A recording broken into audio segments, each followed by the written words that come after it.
Hey, quick one. Subscribe if you're done being a loser. Let's go.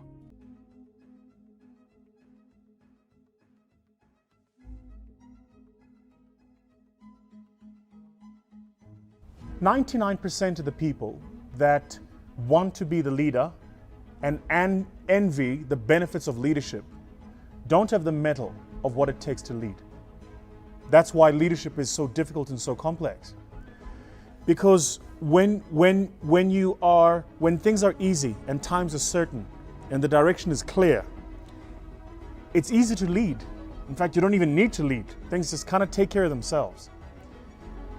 But leaders are leaders and can only emerge as leaders when it's times of strife and difficulty and complexity, right?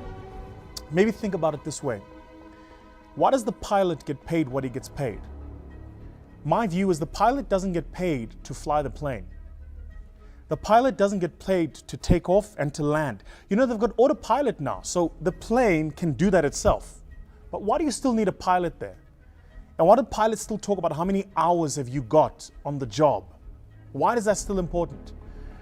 Because as passengers, we take comfort in knowing that if something goes wrong with this plane, if an engine blows up, or an engine seizes, or we hit a rough patch of turbulence, the person behind the wheel is going to know what to do. So if you think about that pilot, he's actually getting paid to manage difficulty and complexity. He's not getting paid to take off and land. Anyone can take off and land. It's like anyone can start a business and register and open a bank account and create a website, right? If you're a manager today in a large corporate, anyone can get a team and start giving out and dishing out instructions. But what really makes you a leader is how you step up when it's the time to step up. It's how your energy, your disposition, your approach changes and consistent with the time. Because the other thing leaders do is they act for their moment, right? In times of peace, the general who's the leader in the army acts for the time of peace. And so what he does is he maintains discipline. He ensures that his troops are well trained. He ensures that they've got the armor and that they continue to train and are battle ready all the time. But in times of war, the general gets paid what the general gets paid because somebody has to make the call.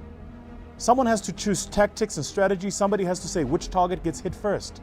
And somebody has to be willing to make the difficult decisions. That's why the general is the general. But if you think about it, almost all people that join the army want the rank of general. I'm not sure how many of them want the responsibility.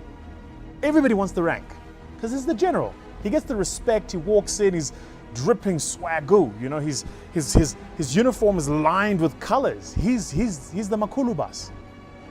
But when the pawpaw hits the fan, that's when his job starts. And that's the thing about leadership. Leadership starts when it's a time to lead. And until you've had a moment to lead, you can't call yourself a leader, right? And that's why leadership is not positional. You can have the job and still not be the leader. You can have the position and still not be the leader, because leadership is about how we behave and our energy that we bring in and our intensity and our disposition when it's a moment to lead. And it's about knowing this is a moment to lead. It's not a moment to sit back and to wallow and to wait, right? I don't know about you, but for me, that's been very, it's been cathartic almost. The thinking about, why do I face difficulty, strife, and complexity? As an individual, as a father, as a husband, as a son, and as a businessman. Why do I go through difficulty and challenges? And then I realize often it's because those difficulties and challenges are to build me up so that I'm ready for where I'm going. Which is the second thing I wanted to tell you about leadership, by the way, which is this. You could try as much as you want, but you can't be educated into leadership. Leadership is not about qualifications. It's not about education. Leadership is not even about tenure. You could work 20 years, do the same job, and still not know how to lead. Leadership is about growing into and being groomed into the place. So you grow into the place. But how you grow into the place is you have to go through stresses. If you think about the concept of stress, it's like taking a piece of elastic and pulling it. When you pull the piece of elastic, what you do is you stretch it beyond its natural sense of comfort. You stress it, right? Same too with how you build anything, is you have to pull it and stress it beyond its natural place of comfort.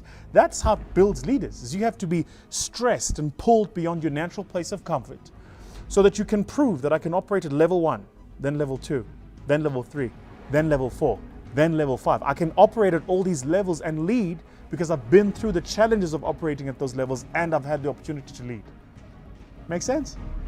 I don't know about you, but for me, that kind of thinking just like, it dawned on me and it hit me and it was like a big thing. I was like, wow, whoa, whoa.